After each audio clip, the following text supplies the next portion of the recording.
Diabetic కిటోసిరోసిస్ అంటే ఏంటి? జాగ్రత్తగా తెలుసుకోండి. డీకే అంటే ఇప్పుడు మీకు అర్థం కావడం కోసం ఒక చిన్న ఉదాహరణ చెప్తాను. రాజనాల, కాంతారావు అని ఇద్దరు ఫ్రెండ్స్ ఉన్నారు.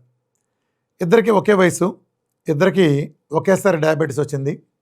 ఒకే డాక్టర్ దగ్గరికి వెళ్ళారు, ఒకే రకం మందులు ఇచ్చారు. ఇద్దరికి కూడా హెచ్బిఎవన్సీ 18 ఉంది.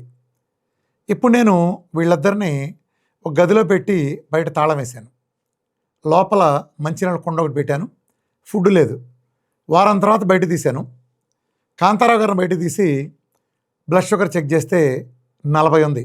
ఇప్పుడు రాజనాల్ గారిని బయట తీసే బ్లడ్ షుగర్ చెక్ చేశాను, 600 ఉంది. అదేంటి? ఆయనకి ఇద్దరు ఒకటే హెచ్బిఎవన్సీ, ఒకటే మందులు వాడుతున్నారు, ఒకటే డయాబెటీస్. ఈయనకి 40 ఉండటం ఏంటి, ఈయనకి 600 ఉండటం ఏంటి? ఈ ఇద్దరిలో ఎవరు తప్పు జరిగినట్టు? వీళ్ళిద్దరిలో ఎవరు తప్పు ఎవరిది ఒప్పు అంటే ఇద్దరు ఒప్పే. అదేంటి 40 ఉండటం 600 ఉండటం రెండు ఒకటే ఎలా అవుతుందంటే అసలు వాళ్ళకి వచ్చిన జబ్బు విధానమే వేరు. 40 బ్లడ్ షుగర్ వచ్చిన కాంతారావు గారికి వచ్చింది డయాబెటీస్, 600 బ్లడ్ షుగర్ వచ్చిన రాజనాల్ గారికి వచ్చింది డయాబెటిక్ కిటోసిడోసిస్. ఈ రెండు ఒకటి కాదు.